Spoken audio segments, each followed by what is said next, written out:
Uulitin ko, palakpakan po natin ang Diyos. Aba kapatid, hindi para sa katabi mo yung pinapalakpakan mo. Hindi yung katabi mo, si Lord. Yung natatanging being in the universe that loves you so much. Come on! Hallelujah! Hey! Praise the Lord. Sinong nagagalak na nasa bahay-sambahan siya ng Panginoon? Amen, no? Grabe yung introduction sa akin ni Brother Benjamin. Hindi ko alam, mukhang na-disappoint yung iba. Poging-poging pastor. Makanyang itsura yung pastor yan. Anyway, sino pong nagagalak na nasa bahay-sambahan siya ng Panginoon? Pakisabi sa katabi mo, Merry Christmas. So yung tanong ko lang sa inyo ngayon, nakabili na ba kayo ng pamasko ninyo? Hindi ba? Suot-suot nyo na nga ngayon eh. Yung iba, tingnan nyo, suot-suot na. Anyways, no, hindi ko na patatagalin pa. Merry Christmas. And you know, kapag December, madalas we are celebrating the birth of Jesus Christ. Amen. Madalas, ito po yung mga naririnig nating choruses, mga kanta. There are a lot of people, especially Christian thinkers, who made many poems patungkol po sa pagdating ng Messiah. Kasi nga po yung pagdating ng Messiah, it is one of the most significant event that happened in the whole world. Yun po yung pinaka-significant na event na nangyari sa buong mundo. Kaya nga maraming mga tao gumagawa ng kanta, gumagawa ng tula, as in even po yung mga hindi naman talaga Kristiyano. Na-notice nyo yun? Di ba kahit yung mga hindi Kristiyano, inaawit nila yung mga kantang pamasko, kaya nga hanggang ngayon, di ba, naglalaro pa rin sa isip nyo si Mariah Carey. Kasi all I want for Christmas is you. Iba-iba. Kahit na hindi po sila nananampalataya, still they are celebrating Christmas. Kasi alam nga po nila, at alam po ng marami, that once upon a time, there was this baby that born in a manger. It is one of the most significant event that happened in the history. Kaya naman yung pag-uusapan natin for the whole month of December is this. Now we are going to talk about the attributes of God revealed through the birth of Jesus. Attributes of God revealed through the birth of Jesus. Pag sinabi po nating attributes, this is a theological word na ang ibig sabihin po ay karakter at nature sa Tagalog o sa English. Karakter po ng ating Panginoon. No, kung sino nga po siya, ano may mga bagay na ginagawa niya, yun po yung ibig sabihin pag sinabi nating attributes. And naalala ko lamang po, I was reading an essay by Jonathan Edwards, no? And sabi doon sa essay na yon that the whole creation or we as a creation has been created by God para po ipamalas at ipakita niya ang kanyang karakter sa atin. God created us so that He can manifest His glorious attributes to His creation. Hindi po tayo nilikha ng Diyos dahil nangangailangan ang Diyos. Hindi ka nilikha ng Diyos, kapatid, dahil nangangailangan siya ng sasamba sa Kanya. God is already complete in Himself. Amen. God is already perfect in Himself. Bakit na po tayo nilikha? Dahil po sa Kanyang pagmamahal. It is because of His overflowing love. Kaya niya po nilikha ang bawat isa. Kaya tignan mo yung katabi mo, yan o, nilikha yan ng yan Diyos. Diyang lupa yung babalas, ne? May pakisabi sa katabi mo, ang ganda mo, ang pogi mo naman. You know? Amen? So ibig sabihin, nilikha tayo ni Lord upang maipamalas ng Diyos ang kanyang karakter, ang kanyang katangian, at upang tayo po ay mamangha, ma-enjoy, at malaman natin kung sino nga po ba talaga yung Diyos na ating sinasamba. Amen. Kaya nga po sa lahat ng mga ginagawa ng Diyos sa kanyang pagkilos, makikilala mo siya. Amen. Sa pagkilos po ng Diyos sa kanyang creation, makikilala natin ang Diyos. Kaya nga naman, even in the birth of Jesus Christ, sa kanyang pagdating dito po sa mundo, we can know God better. Pakisabi, better. Mas nakikilala natin ang Diyos. Sino po dito nais niyang makilala ang Diyos? Uy, alam niyo ba, YDC, yung pinakamahalagang bagay sa buhay niyo, alam niyo kung ano? Ang makilala niyo ang Diyos. Yung maglaan kayo ng oras, panahon, resources upang makilala niyo yung Diyos na lumikha sa inyo. Kaya nga po nasabi ni David sa Psalm chapter 8, mababasa po natin ito. So by the way, yung topic pala natin for this specific Sunday is this: love, God's selfless care for humanity. Wow. Pakisabi, wow. Pakisabi, love. This is our topic for this specific Saturday and Sunday. Pag-uusapan natin yung pagmamahal ng Diyos. It is God's selfless care for humanity. Kaya nga makikita po natin ito sa buhay ni David as he sing these choruses sa Psalm chapter 8 verse 3 to 4. When I consider your heavens, the work of your fingers, the moon, the stars, which you have set in place, what is mankind that you are mindful of them? Human beings that you care for them. Let us pray. Father God, we thank you for your word. It is you who reveal yourself to us because you love to be glorified. Lord, you find pleasure, Lord, kapag kami pong mga anak mo at mga iyong nilikha ay pinupuri ka at pinapasalamatan ka dahil sa mga bagay na ginagawa mo at Panginoon sa mga pagpapahayag mo ng iyong katangian sa amin. Ang nais ko po, Panginoon, at ang panalangin ko po ngayong hapon pong ito, na ang aking pong mga kapatid na dumalo at pumasok sa kwartong ito, Panginoon, na may mga alalahanin, may mga daladalang bigat sa kanilang mga puso, na may mga pagkakataon, Panginoon, nababagabag sila dahil sa mga kasalanang nagawa nila. Lord, this time, reassure them of your love. Panginoon, marami pong pumasok sa silid na to. Anxious, Panginoon, dahil nga po sa Christmas season. Hindi alam kung saan po sila bibili ng gamit o ng kanilang mga damit. But remind them of the reason of the season. That is you. That is you, our Holy Father. We thank you, Lord. Bless us. Holy Spirit, open our eyes so that we may receive the full revelation of your word. Open our ears so that we can understand you. We praise you, Lord, and we glorify you. This we ask in Jesus' name. Everybody say, Amen. Sige, palakpakan natin si Lord. Makikita natin dito sa mga talatang isinulat po ni Haring David kung papaano siya namamangha sa nilikha ng Diyos. At sa pagkasabi po ni Haring David dito, dahil nga nakikita niya, he is witnessing God's work in creation, hindi niya lubos maisip, ay ito. Grabe kaya, Lord, bakit madalas mo kong iniisip? Sino kami, Panginoon, para lagi mong isipin? Grabe yun, YDC. Hindi ko alam sa inyo, but if these truths struck into your heart, mabibigla ka na lang kung gaano pala kagrabe yung halaga o yung pong, the value that God has placed in your life. Maiintindihan mo, once you have meditated this truth, kapag talagang toro naintindihan mo yung sinasabi ni Haring David, maiintindihan mo yung halaga ng buhay mo. Maiintindihan mo kung ano yung value na nilagay ng Diyos para sa iyo, kapatid. Kaya hindi ka basta-basta. Amen. Kaya pakisabi sa katabi mo, hindi ka basta-basta. Look at this. The Lord often thinks about us. He is mindful about us. Ang Diyos daw na lumikha sa atin, madalas kanyang iniisip. Tapos ibibigay mo yung puso mo sa mga taong hindi ka naman talaga iniisip. While the Lord thinks about you, is so mindful of you, ikaw naman, eto ka, pinipilit mo yung sarili mo sa taong hindi ka naman tanggap. We are going to address love. We are talking about love. Kaya nga sinabi ni Pastor Joshua sa amin, so sa inyo, kahit na magsawa kayo about sa love life, pag-uusapan natin siya. Kasi we're talking about love. Kasi po, YDC, we are so concerned about your heart na ayaw naming mapahamak yung mga puso ninyo, masayang po siya. Amen. Alam niyo, yung pinakamagandang gawin sa puso na mayroon kayo, i-offer doon sa being na sobrang nag-iisip para sa'yo. He's so much concerned of you. Amen. Kaya kasi Haring David, namamangha siya. He's so amazed of how the Lord thinks about humanity. At kabilang ka doon. The Lord is concerned of you. Amen. Kaya nga, tignan po natin sa 3 punto kung ano yung nature ng love ng ating pong Panginoon. What is the nature of God's love?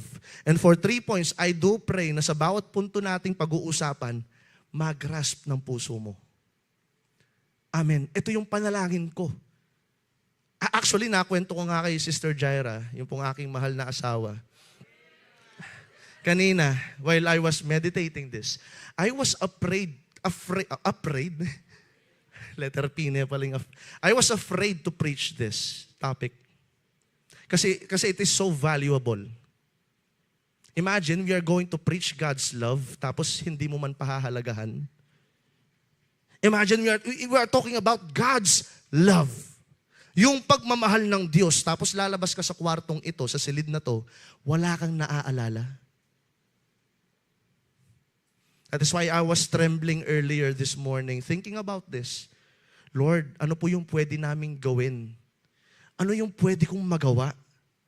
Ano po yung pwede naming ibigay para lamang masabi ko sa iyo, mapatunayan namin na mahal ka din namin. Kasi Panginoon, hindi ko lubos maisip tong katotohanan ito. Are you ready, YDC? So meron lang tayong 40 minutes and 2 hours. Amen. Sige, basahin po natin yung first point. God's love is revealed through the birth of Jesus, demonstrating that His love is unconditional. Walang kapalit. YDC, yung pagmamahal ng Diyos ay walang kapalit. Minahal ka ng Diyos kahit hindi ka pa karapat-dapat mahalin. Sa ating pong mga tao, yung pag-ibig po natin ay conditional, but God's love, this is good news. This is the gospel of the Lord. Hindi ka na niya hinintay na maging maayos muna yung karakter mo. Hindi. Kahit na makasalanan ka pa, minahal ka na niya. Wala siyang hinintay na kapalit sa'yo, YDC. This is the nature of God's love. This is His nature. Sabi nga po dito, agape is the Greek word of God's unconditional love. This kind of love, pag sinabi nating agape, ito lang yung pagmamahal ng Diyos para sa atin. It is often called divine love. Sabi dito, it is characterized by selfless, pakisabi selfless, sacrificial, unwavering. It's the highest form of love. Not based on emotions or action, but on God's nature. Agape love is patient, kind, enduring. It is the love of God. It is the love God shows us, and it is the love where we're called to share with others. This is the kind of love that God has for you. Ito yung klase ng pag-ibig na mayroon ang Diyos sa'yo. Ang klase ng pag-ibig na hindi humihingi ng kapalit sa'yo. Na hindi hinihintay kung si Jaira ba ay magiging maayos yung devotion niya ng Tuesday, ng Monday, or ng Wednesday. Hindi, it doesn't wait for you. Because why? Because God Himself, His nature is to love. Yung pong katangian ng Diyos ay punong-puno ng pag-ibig. Bakit hindi ko po siya nararanasan? Alam nyo, just like, meron ako nakitang konting analogy. Just like the sun. Alam niyo yung sun? Nakakita na kayo ng sun? Siguro naman nakakita. Tignan niyo yung katabi niyo, mukhang anak ng araw yan. Just like the sun, no? Pwede mong maranasan yung init ng araw. Pwede mo ring maranasan na hindi. Kapag nasa loob ka ng bahay, hindi mo mararanasan yung init ng araw. But when you are exposed to its heat, mararanasan mo yung init niya. Same thing with God's love. The reason why many of us do not experience God's unconditional love for us, kasi po wala tayo kay Kristo. Wala tayo sa Kanya. Kaya kahit na alam natin yung katotohanan na si Lord mahal tayo at meron siyang pag-ibig sa atin na hindi humihingi ng kapalit, pero dahil nga wala ka naman kay Kristo at hindi mo siniseryoso yung relasyon mo sa Kanya, hindi mo maranasan yung ganong klaseng pag-ibig.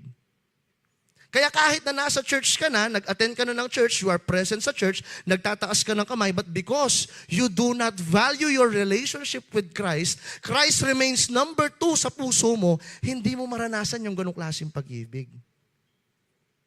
The Lord wants you to experience that unconditional love. But for you to experience that unconditional love, you have to give your life to Jesus. Tanong kapatid, na kay Kristo ka na ba? Is your life in Christ? Have you given yourself to Him? Did you make Him your supreme love? Siya ba yung pinakauna sa mga pag-ibig mo o pangalawa pa rin siya? But did you know why? Ito yung kamangha-mangha sa pag-ibig ng Diyos. Sabi po sa salita ng Lord, tignan natin sa John 3:16, very familiar verse. For God so loved the world that He gave His one and only Son, that whoever believes in Him shall not perish but have eternal life. Alam nyo, from eternity past, the Lord understood na hindi mo naman siya pipiliin. From eternity past, nakikita po ng Diyos ang present, ang future. Alam ng Diyos yung mangyayari. At alam ng Diyos na hindi mo naman siya pipiliin. But still, look at this. Because of His love for humanity, for this world, ibinigay niya yung anak niya para sa atin. Can you think about that for a minute?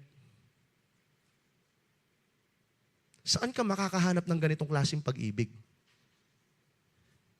Where can you find such love?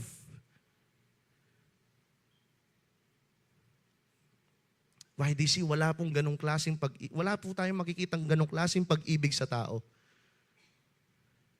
Oftentimes, people will wait on you. Di ba? Dapat maging mabuti muna yung grades mo para maging katanggap-tanggap ka sa akin. Dapat makuha mo yung top 1. Top 1. Dapat top 1 ka muna sa school mo para matawag kitang anak ko. Dapat magkaroon ka muna ng trabaho. Dapat mo magawa mo muna to. Dapat maging mayaman ka muna para maging proud ako sa'yo. That is the kind of love that people has. Pero yung pag-ibig ng Diyos, hindi niya po tayo hinintay para maging maayos tayo. He gave. He gave. Ibinigay niya. Out of His great love for you, YDC. Paano natin mararanasan to? That is the key word. Whoever believes in Him. The question is this, do you believe? Naniniwala ka ba? When we say believe, we obey. Amen? Kasi to believe is, so when you believe Christ, do you obey Him? Sino po dito ang nananampalataya kay Kristo? Sumigaw ng amen. You have to put your faith in Him. That is the only way for us to experience this kind of unconditional love. Amen. Tingnan niyo po ito sa Romans chapter 5, 7-8. Very rarely anyone would die for a righteous person. Wala pa akong nakita, o sige, ibibigay ko yung buhay ko para sa'yo, magpapakamatay ako. Wala pong ganun. Wala po. Sabi niya dito, very rarely anyone die for a righteous person. Rarely. Ibig sabihin, hindi po siya imposible, pero posible siya, kaso napaka-konti lamang po ng chances na mayroon pong isang taong ibibigay niya yung buhay niya para sa isang righteous person. It is rare. Though for a good person, someone might possibly dare to die. Opo, no, meron tayong nakikitang mga ganito na ibibigay ko yung buhay ko para lang mabuhay siya. Sige, kailangan kong ibigay yung kidney ko para magkaroon siya ng functional kidneys. May mga ganun tayong halimbawang nakikita, pero for a life, buhay itong pinag-uusapan natin, YDC. But God, look at this, verse 8. But God demonstrated His own love for us in this. While we were still sinners, Christ died for us.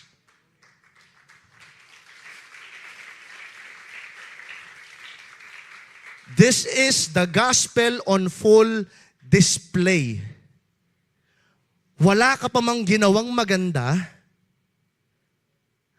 kahit na alam ng Diyos na kinakalaban mo siya. In fact, ganito mas karadikal po ang pag-ibig ng Diyos. Some of you entered into this place not really worshiping the Lord. You entered this place kasi alam nyo, yung nililigawan nyo, nandito siya.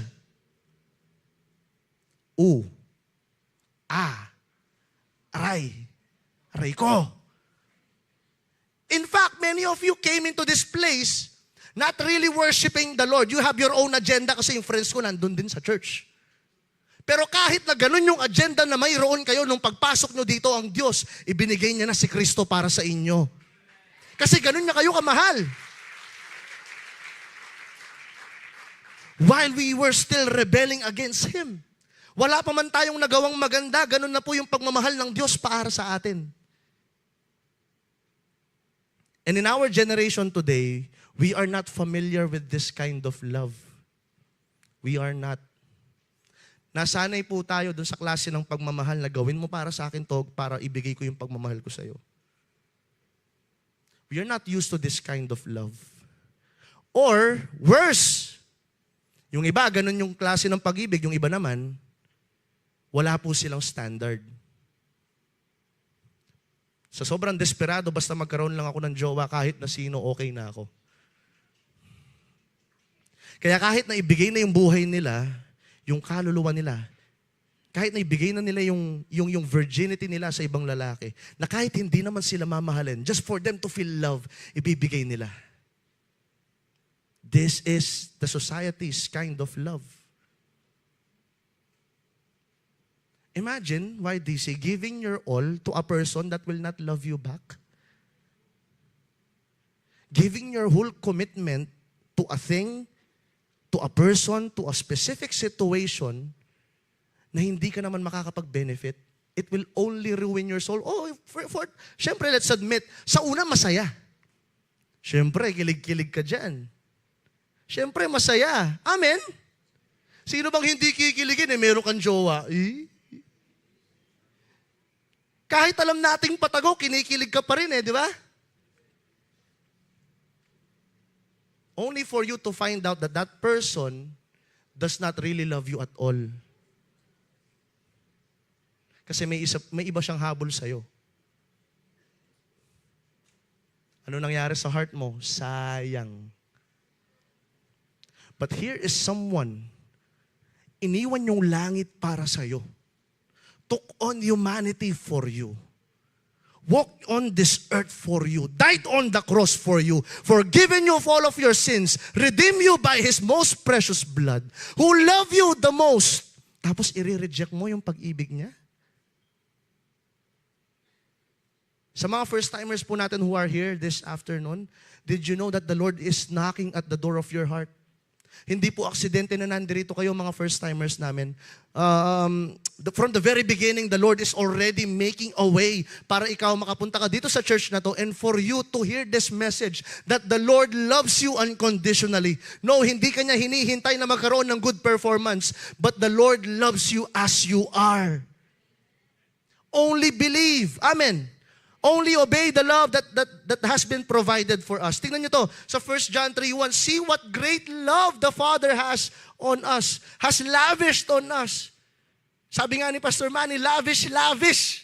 Yung pagmamahal ni Lord sa atin that we should be called children of God. Why DC? This is the great blessing that we have as a Christian. Una, ibinigay na si Kristo para maligtas ka. Pangalawa, tinawag ka pang anak ng Diyos. Ganon ipinahayag ng Diyos ang kanyang matinding pag-ibig para sa iyo.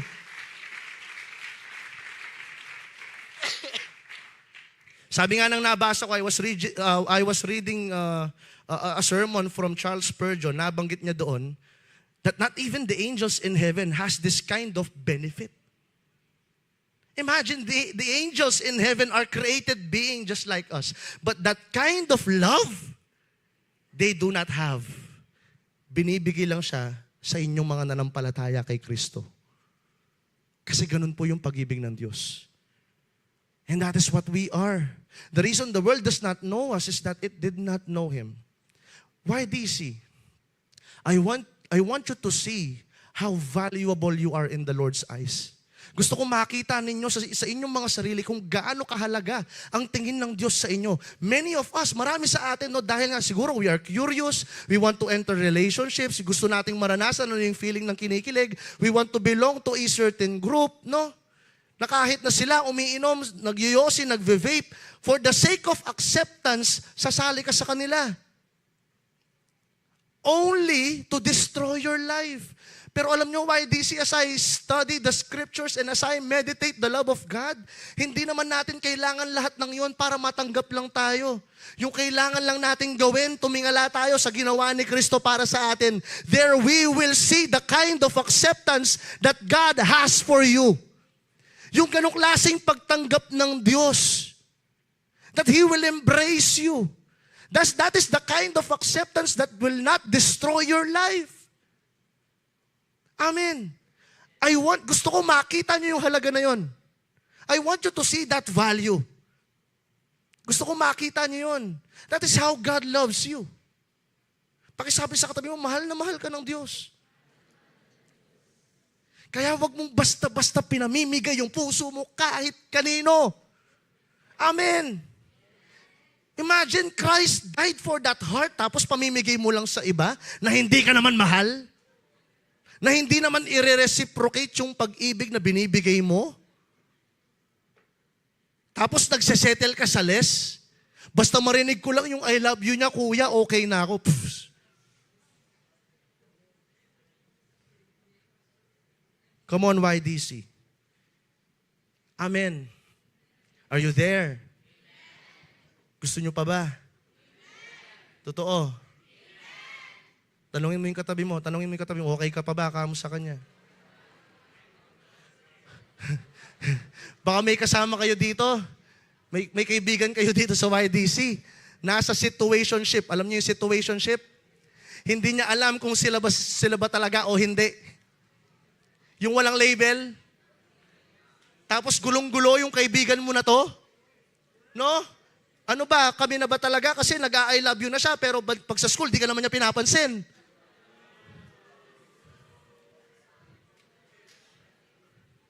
Iilan kaya sa atin dito nagsesettle doon sa situationship kung saan naghanda si Lord ng mas better para sa'yo? Come on, YDC. Amen. The Lord wants your heart. The Lord wants your heart. The Lord wants your heart. Pakisabi sa katabi mo, the Lord wants your heart. Amen. I do pray na tayo pong lahat matunaw po yung puso natin sa ganitong klaseng pag-ibig ng Diyos na meron po para sa ating lahat. I do pray that our hearts, gaano sila katigas, gaano ka man naging makasalanan dati o ngayon, makita mo na gaano kagrabe yung pag-ibig ng Diyos para sa iyo. That He is willing to give up His Son for you. That is how much He loves you. At kahit na ipukpuk ko po ito sa mga tenga ninyo ng paulit-ulit, hindi po ako magsasawa. Bakit? Kasi naranasan ko siya. I have experienced that kind of love that transformed me. Amen. And that is what we need. That is what we need. Yun yung kailangan natin, hindi po TikTok likes. Hindi rin maraming likes sa story po natin. Hindi maraming kaibigan. Hindi maging top 1 ka. Hindi. You just only need to know that the Lord loves you so much. You just have to know. God's love is not based on human merit. No. God's love isn't earned or deserved. It's a gift given freely. Hindi mo siya pinagtrabahuhan. Kasi pag pinagtrabahuhan mo siya, hindi na siya regalo. Hindi din dahil naging mabuting Kristiyano ka. Kasi I was praying and I'm doing my devotion. Hindi dahil I'm doing my fasting. 10 minutes na lang ako. God is good. 10 minutes na lang tayo. Amen. No. YDC, no. This is the nature of God na kahit na wala yung mga bagay na yon, while we were still sinners, He gave His Son freely to us. Amen. Point number 2, God's love is revealed through the birth of Jesus, demonstrating that His love is sacrificial. Ulitin ko po ito. His love is sacrificial. Amen. Pwede ba tulungan niyo ako sabihin po natin, His love is sacrificial. Meaning, YDC, mayroong cost sa kanyang pagmamahal. Hindi po natin pwedeng matawag na pag-ibig ito kung wala pong sacrifice. That is why true and genuine love required sacrifice. Katulad po ng mga leader ninyo na naglaan ng oras, panahon at resources, luha, pawis at dugo para lang ipag-pray kayo kapag pinili nyo yung maling tao. Katulad ng mga leaders ninyo na kahit na pagod na sila, kahit na may mga sarili silang problema na iniiyak gabi-gabi, handa pa rin silang makinig para sa inyo. That is the kind of sacrificial love. Ito, naranasan nyo na to nung kayo po yung mga bata pa. No? Nung mga 13 years old pa kayo, 12, katulad ko, ganon. No? O sige, baka next week makuha nyo na.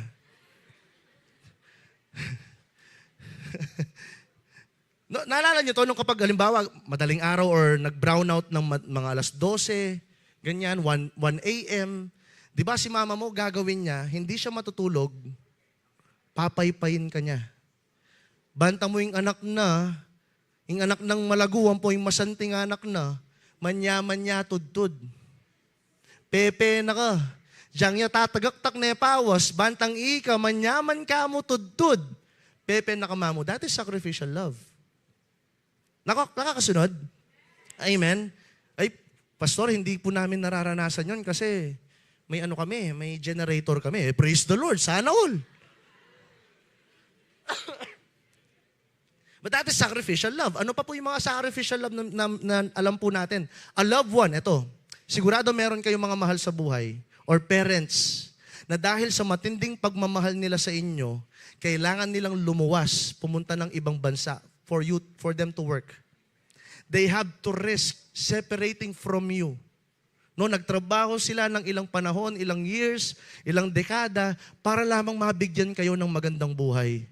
Tapos yung gagawin mo, yung perang binibigay ng magulang mo sa'yo, pag wala na yung mga tao sa bahay, yayayain mo yung mga tropa mo, panglalasing mo lang. Yung dugot pawis na nilalaan ng magulang mo sa ibang bansa, napupunta sa wala. Pero that is not the topic. I'm just showing to you that is sacrificial love. Nakakasunod po ba? Amen. Kung nakakasunod kayo, magsumigaw kayo ng amen. But wala na pong mas titindi pa sa uri ng pag-ibig na ipinamalas po ng Diyos sa inyo. Kung kanina nakita natin yung unconditional nature ng pag-ibig ni Lord, ngayon naman makikita natin yung sacrificial nature na dinanas ni Kristo para lang masabi niya sa yung mahal kita. Kasi yung pag-ibig ng Diyos, listen to this, YDC, listen to this. Yung pag-ibig ng Diyos, hindi lamang po ito konsepto. Hindi lamang siya idea na kailangan mong malaman. Yung pag-ibig ng Diyos, nangyari po talaga siya doon sa krus ng Kalbaryo. Basahin po natin yung talatang ito sa Romans chapter 3, verse 25 to 26. God presented Christ as a sacrifice of atonement. When we hear the word atonement, this is a theological word that pertains to the sacrifices or sacrificial system noong Old Testament. Kung sigurong nagbabasa kayo ng inyong Bible, tapos na-encounter nyo yung Book of Leviticus, nabasa nyo yun? Yung Book of Leviticus, di ba puro sacrifices yun? Tapos naiinip kayong basahin. Yun yung atonement. Yun yung buong Leviticus o yung buong book ng Leviticus, it talks about how they do the atonement. Yung atonement po, ginagawa nila for them to please God. For them to be forgiven of their sins and for them to be cleansed. Nakakasunod. Amen.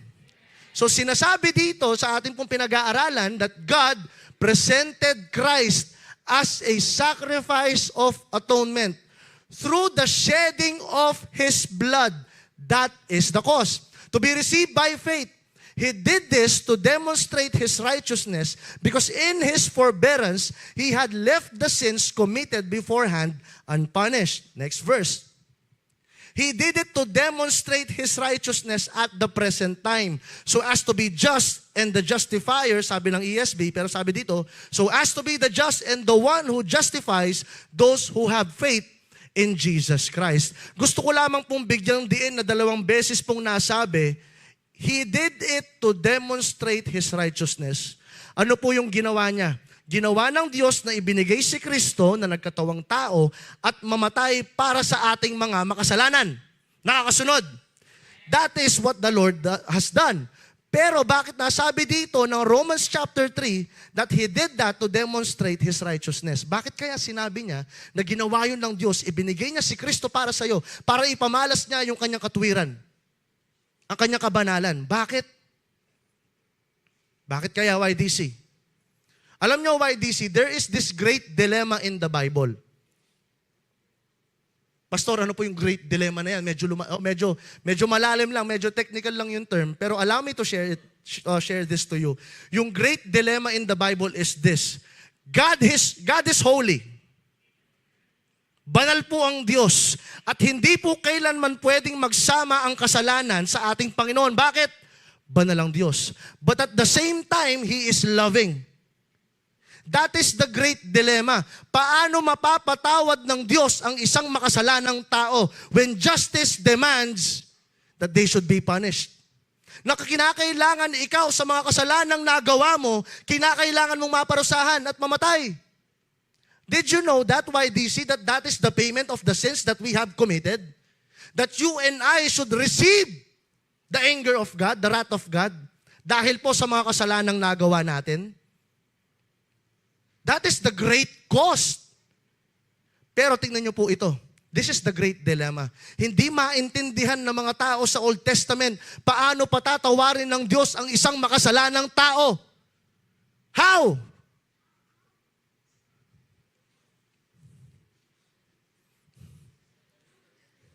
Hanggigil ko kaya ka? How ne?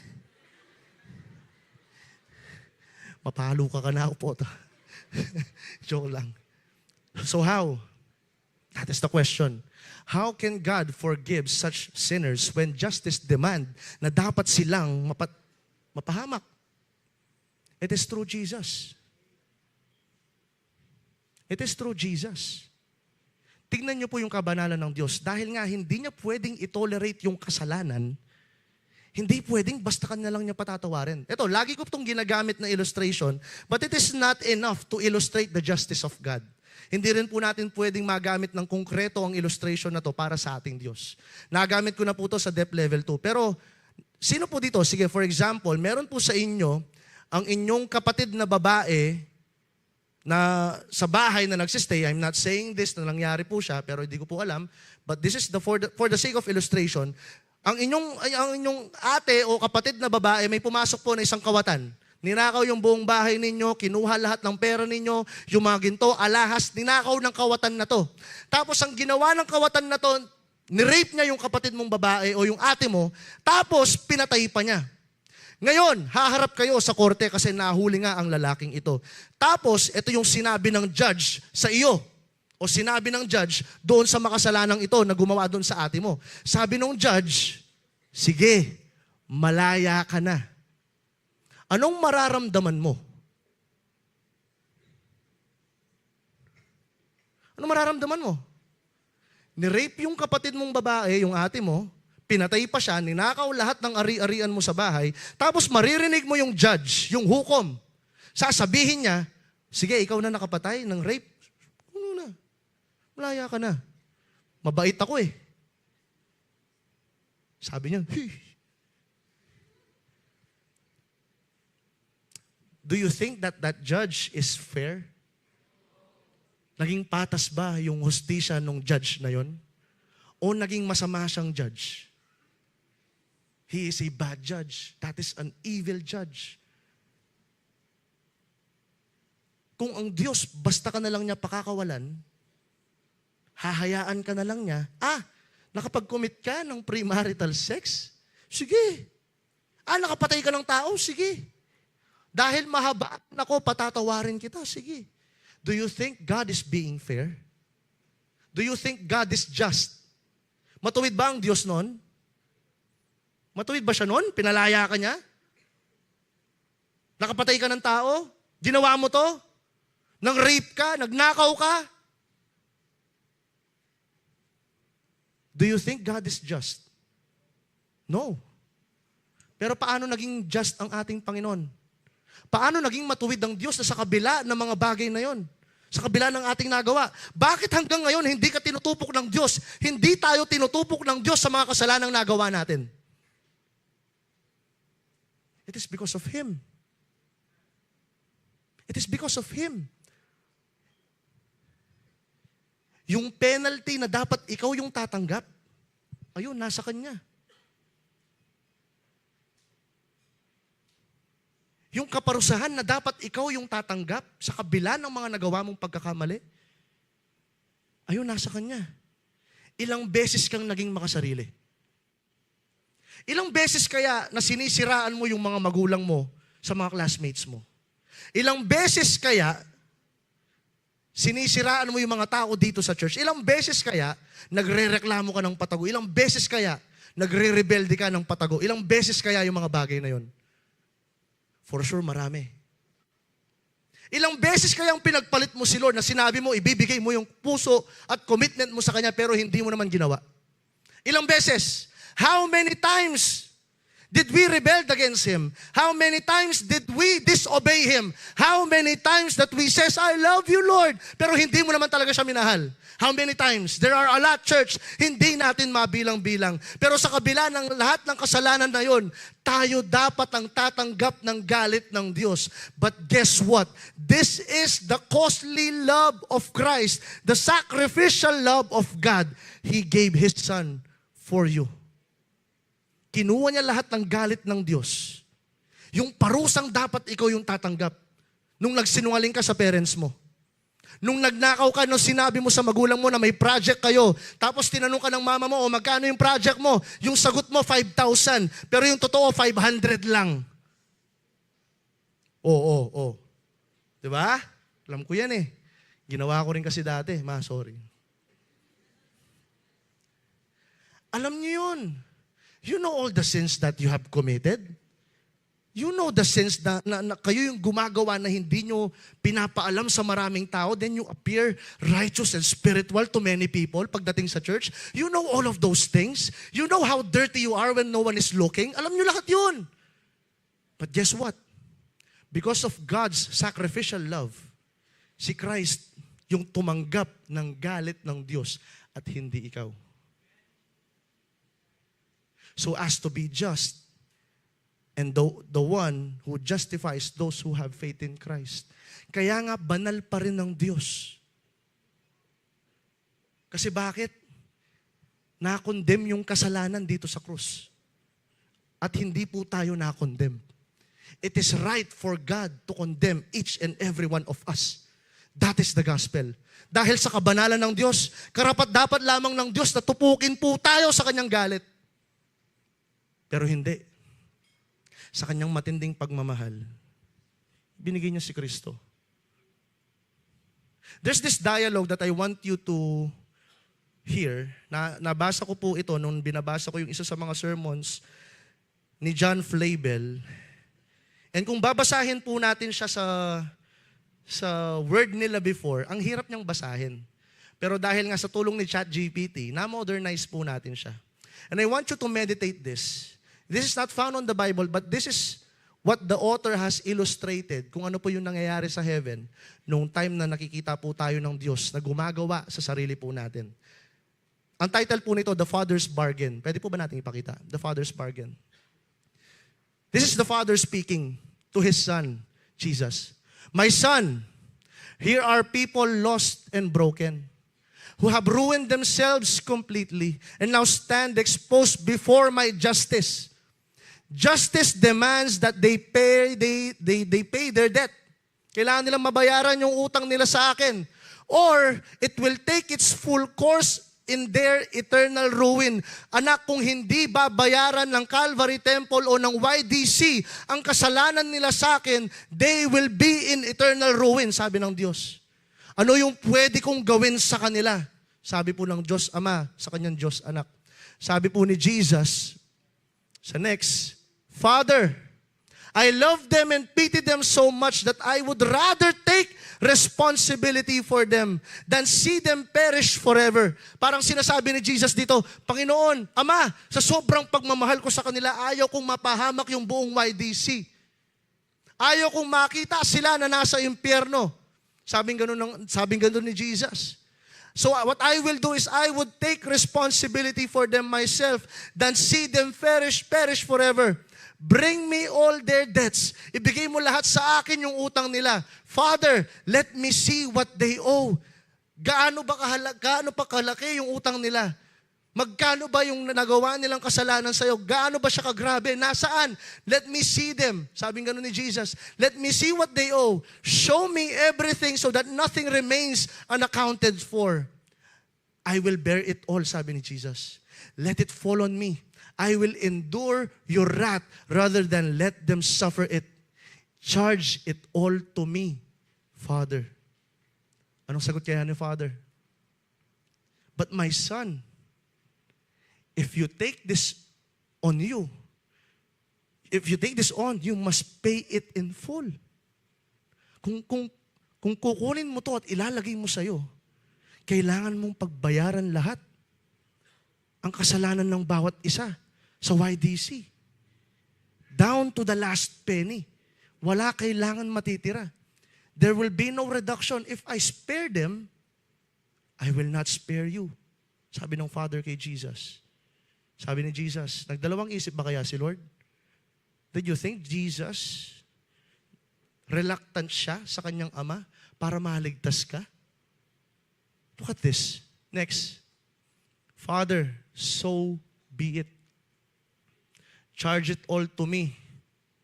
I am able to pay it. Tignan nyo to.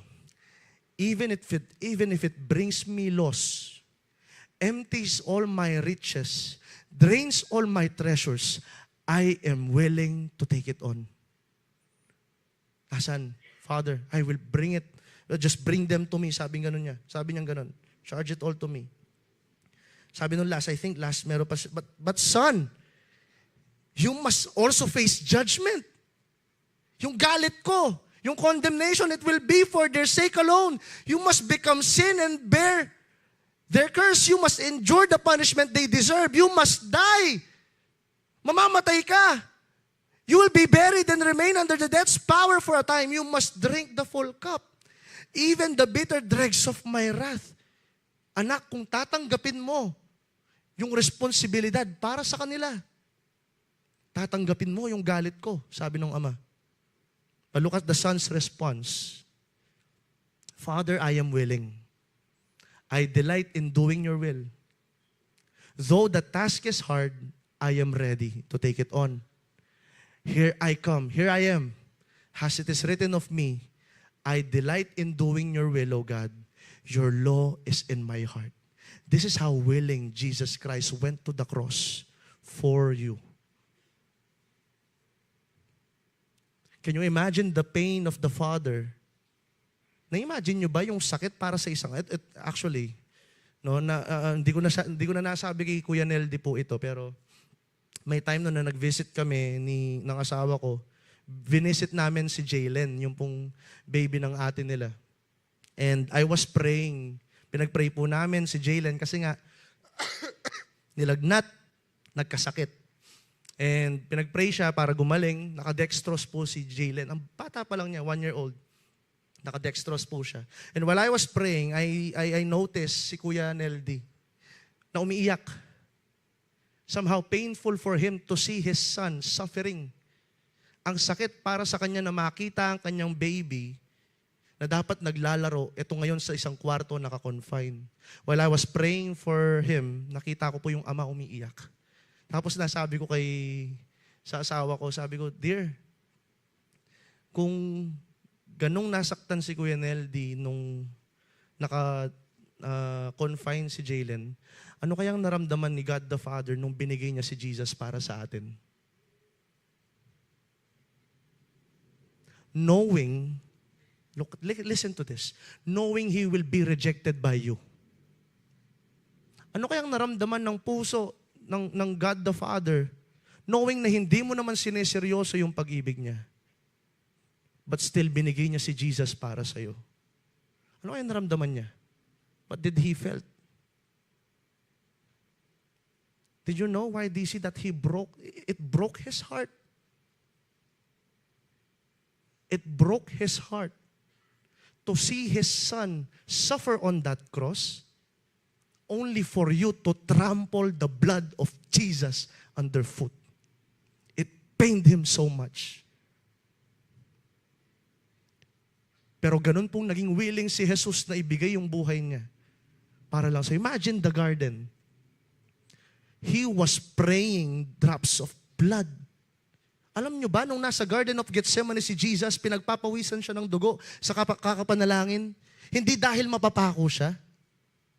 Hindi dahil susuot siya ng koronang tinik.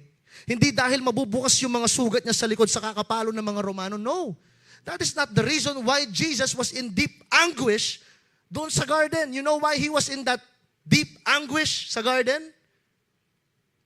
It was because for the first time, God the Father will turn His back to His child, Jesus. Tatalikod po yung Diyos Ama sa Kanya dahil yung kasalanan mo at yung kasalanan ko naipatong sa Kanya. Remember the prayer of Jesus doon sa cross? My God, why have you forsaken me? Notice that word, my God, my God. Yung tawag niya sa Kanya sa buong buhay niya dito sa mundo is Father. And on that cross, nag-iba yung relationship nila somehow. Why? Because your sin and my sin was on Jesus. He had to turn away. And for His whole life, napaka-perfect ng communion nila. Napaka-perfect ng usapan nila ng Father. Imagine Jesus. He always delights in praying with His Father. Lagi siyang nandun sa garden. But for that first time, on that garden na yon, dun sa garden kung saan siya madalas nagpe-pray, kung saan niya madalas nako-commune, nakakapag-commune sa Lord, somehow for Jesus, that is so, may sentimental feeling para sa Kanya yon. Bakit? Kasi doon niya nararanasan yung intimacy niya with the Father.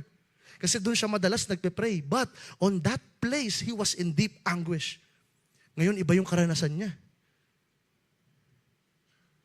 Bakit? Because He will be separated from His Father. Kasi, mahal ka niya. Na handa niyang ibigay yung buhay niya para sa iyo. That is the sacrificial love that Jesus Christ has for you.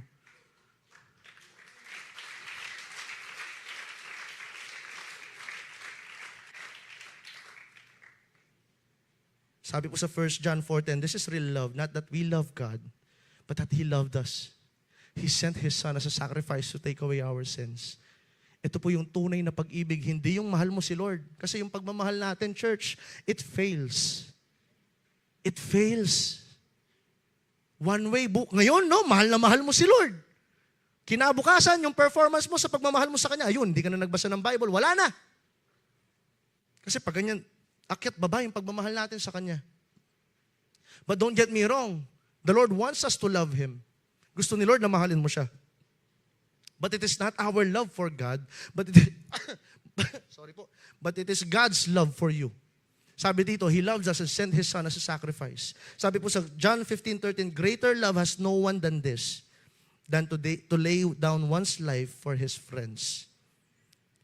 God's great love for us led to Jesus' sacrifice on the cross, where He took the punishment for our sins, showing us just how much God loves us and values us. Alam niyo, YDC, ganun kayo kamahal ng Diyos. That is how much God loves you. Point number 3, this will be the last. God's love is revealed through the birth of Jesus, demonstrating that His love is transforming. Ang pagmamahal ni Lord, hindi ka iniiwan sa sitwasyon mo kung nasaan ka. Ang tawag po doon, kapag yung pagmamahal na yon, iniiwan ka lang kung nasaan ka at hinayaan ka sa kung anong meron kang kasalanan, ang tawag po doon, hindi po love. Ang tawag doon, tolerance. At marami po sa ating panahon ngayon, especially young people sa mga universities and many other schools, makikita po natin, sabi nila, mahal daw nila, pero same sex. Pareho silang babae, pareho silang lalaki, at minsan naman, sabi daw nila, mahal na mahal daw nila yung aso nila, so pakakasalan nila yung aso. Ika naman, pakasalan na yung aso mo. Meron pa nga ako nakita sa Facebook, pinakasalan yung Eiffel Tower. Meron din ako nakita, pinakasalan daw niya yung jeep, yung truck. That is how they pervert love nowadays. But God's love is so different. Why? Because God's love transforms. Hindi ka niya iiwan kung nasaan ka ngayon. Ang gagawin ng Diyos, babaguhin ka niya. He transforms you. Kaya nga sabi ko kanina, di ba yung prayer ko, that while we are surveying the love of Christ on that cross, matunaw yung mga puso nating makasalanan at magbigay po tayo ng pusong handang sumunod para sa Kanya. That is what the Lord wanted. Because the Lord wants you transformed. Amen. Amen. Andyan pa ba kayo, YDC? Sabi po sa 1 John 4:19, we love because He first loved us. Love feeds on love. YDC, hindi natin kayang mahalin ng Diyos, hindi natin magagawang mahalin yung mga tao sa buhay natin, kahit na hindi po sila kamahal-mahal, pero tinatawag tayo ni Lord na mahalin sila, hindi natin sila magagawang mahalin kung tayo po mismo hindi puno ng pagmamahal niya. Kaya marami po sa atin sa mga ministries natin, especially people or leaders or ministers, we get tired. We get burned out. Why? Because we are missing love. We are missing out on love. Nakakalimutan natin pala na tinanggap tayo ni Lord, minister ka man o hindi. Wala ka pa man sa position na meron ka, minahal ka na ng Diyos. Amen. That is how the Lord loves you. Bago pa man tumayo si Brother Benjamin kanina dito sa pagpe-pray, bago pa man siya maging intercessor, mahal na siya ng Diyos. Bago ka pa man magbigay ng mga elements sa ating communion, kapatid, sa mga ushers natin, bago ka pa man makapunta sa position na yan, mahal ka na ng ating Panginoon. We love because He first loved us.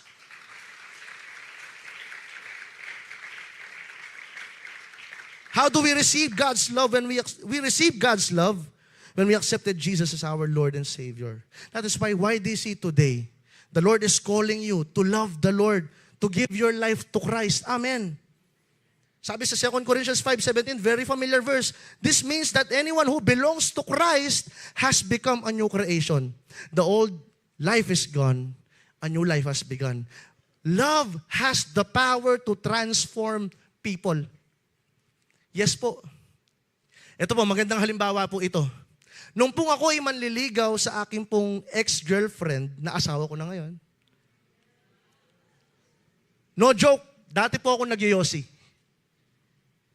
Marlboro Red. Totoo yun, Nana Panita Metong. Ninita, totoo yun, Nana. Igit na ako siguro. Pero may time noon na nakita po ako ng aking asawa na dala-dala po yung Marlboro. Nakasalipot siya makanya, no? Linabas la. Kaya benepo itang kalugura na. Si Miss Jeneline Gutierrez. Nakita po nila ako may hawak na sigarilyo. Pero dumating nga sa punto, dahil nga mahal na mahal ko siya, tatanggalin ko na yung habit ko na to. Iiwanan ko na to. Di ba sa inyo mga, syempre, lapak kayo, ne? Sino dito yung may mga jowa? Magtaas na kamay? Hindi lang magtas gamat. Di ba pinangako ng lalaking nanliligaw sa inyo, kung meron man kayo, pero sana wala pa, sasabihin nila, magbabago ako para sa'yo, di na ako magve-vape, di na ako iinom. Kasi yung pag-ibig may kapasidad na baguhin yung isang tao. Pero pag-ibig ng tao yun eh. Pag-ibig yun ng tao. How much more the love of God? Amen? Love has the capacity to transform us. Hindi ka niya hahayaan dyan sa sinful state mo. Dahil sa pagmamahal ni Lord, dahil sa sobrang mahal ka niya, ayaw niyang manatili ka sa kasalanan. So, He has to transform you. Amen. Paano natin mararanasan yung transformation na yun ni Lord? We have to submit. We have to submit ourselves. Amen. Magpasakop po tayo sa Kanya. Sabi po dito, but to all who believe Him and accepted Him, He gave the right to become children of God. Pakisabi sa katabi mo, anak ka ng Diyos. Yun yung identity mo na ngayon. Amen. Hindi ka na makasalanang tao. You are not a sinner. You are not a sinner anymore. Amen. You are a child of God. Remind mo yung katabi mo minsan pa, anak ka ng Diyos. May narinig ako, anak to ng demonyo, Ana. Amen. Amen. Sino po dito ang binabago ng pag-ibig ni Lord? Sumigaw ng hallelujah. If you are being transformed by the love of God, say hallelujah. Amen. Sige, palakpakan po natin lang, Lord. Hallelujah. Because of God's love, look at this. Because of God's love, we were transformed into new persons with a new identity, making us a children of God. Bago na yung pagkatao natin. Wala na yung dati. Wala na yung makasalanang ikaw. Wala na yung laging nagmumura na ikaw. Amen. Pag nagpunta ako sa mga schools ninyo niyan, tatanungin ko kayo. Nagmumura po ba si ganito, si ganyan? Ay, hindi po yun, pastor. Amen. It gives us new identity. It transforms us. Hallelujah. So this is God's love, selfless care for humanity. Mag-wrap up na po tayo. His love is unconditional. His love is sacrificial. His love is transforming. Sabi sa 1 John 4:10-12, this is love.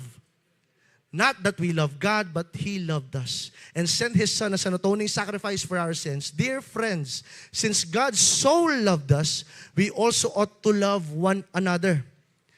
Kung kinakailangan daw na magpatawad daw tayo dahil ngayong nalaman mo yung pag-ibig ng Diyos, magpatawad daw po tayo. Amen.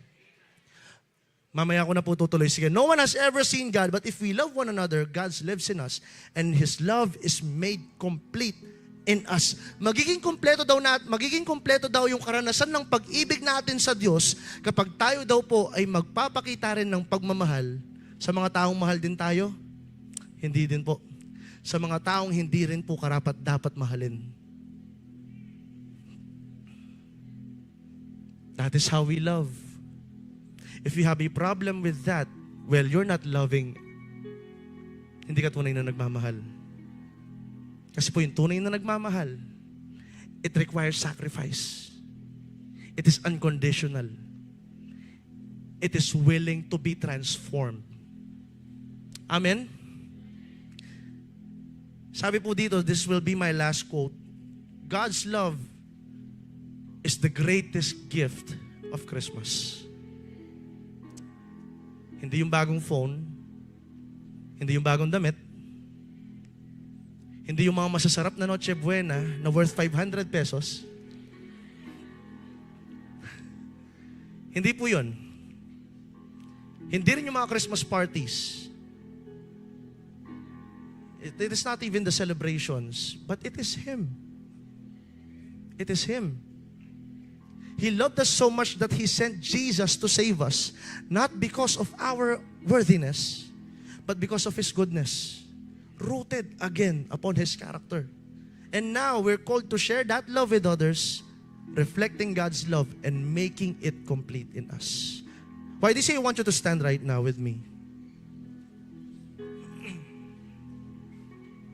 Bago po tayo tumanggap ng banal na hapunan, nasabi kanina dito, we have experienced that love, so we ought to love others by sharing that message of love. But you know why, DC? Again, katulad ng sinabi ko kanina, love is not a concept. Hindi lamang siya isang konsepto. Hindi lamang siyang isang idea na kailangan mo lang malaman. It is not just mere knowledge. You know what is love? Love is experiential. It is when the Holy Spirit fills your heart, what we have talked about earlier. Yung banal na Spirito pupunuin yung puso mo ng pag-ibig ng Diyos, reassuring you, ina-assure ka, na anuman yung pinagdadaanan mo ngayon, you are eternally accepted in the Beloved. No matter what your status is right now, hindi ko rin po alam kung ano po yung mga tinatry nyong i-achieve ang buhay ninyo para masabi nyo that I am significant, I am valuable. Kailangan magkaroon muna ako ng boyfriend para maging katanggap-tanggap na yung buhay ko. Kapag tumaas na yung grades ko, I will be happy. Kapag meron na akong ganitong klaseng pera, I will be happy. When I will have this iPhone 17 Pro Max, I will be happy. No. You know what will make you really happy eternally? It is God's love for you. Pag-ibig ng Diyos. And the Lord wants to lavish His love on you. Kailangan mo lang pong isuko yung mga bagay na mayroon ka ngayon. Do not look for love sa mga ibang bagay. Do not look for love to your friends. Though that is good, do not look for love for the people around you. You will be disappointed. Alam ko, marami po sa inyo dito pumasok sa lugar na to, they are frustrated kasi nasaktan nga sila eh. Kala ko mahal niya ako, kuya, pero ganun yung ginawa niya sa akin. Meron siyang iba. Many of you are trying to fill your heart with your parents' love. Basta pag nagkaroon ka ng mataas na grades, anak, I will be proud of you. Eh nung hindi ka nagkaroon ng mataas na grades, hindi ka minahal. Nasaktan ka pa. Nakatanggap ka pa ng mga salitang hindi maganda. But the Lord says, no matter what you have done, no matter who you are, no matter what you have committed, ano man yung background mo, if you will come to me, I will let you experience my love for you. Tatanggapin kita ng buong buo. Hindi ako alam, this is the good news. Hindi nagdalawang isip ang Diyos sa'yo, kapatid. Di ba, yung tao nagdadalawang isip sa atin? Oftentimes, people doubted us. Oftentimes, we try to fit into many friend groups para lang ma-feel natin na accepted tayo. But the Lord says, wala ka pa mang ginawang maganda. I loved you already. I don't know who needs to hear this, but from the longest time, you are looking for love. Ang tagal mo naghahanap ng pagmamahal. You've been looking anywhere. Kaya nga madalas ka na-heartbreak kasi you are looking for love at many places, different places. But right now, the Lord says, finally you are home. Finally you are home. Katulad ng prodigal son, malayo pa lamang hinahanap siya ng kanyang ama. Nung pumasok ka sa kwartong ito, ano man yung mga bigat at pasanin mga bagay na nagawa mo, nung pumasok ka sa kwartong ito, the Lord says, finally you are home. You are in my presence. This is the place where you will be eternally accepted in the beloved. You do not have to perform. Hindi mo kailangan patunayan sa akin para lang mahalin kita, anak. No. You just have to receive my love. You just have to receive my love. So meron po tayong aawitin na song. And while we are singing this song, I want you to reaffirm your love to the Lord. If you are longing for that love, I want you to simply meditate the lyrics of this song. Alalahanin natin yung matinding pag-ibig ng Diyos para sa inyo. He loves you. He cares for you. Kahit naramdam po ninyong walang nag-aalaga sa inyo, the Lord cares about you. He cares so much about you. Hallelujah.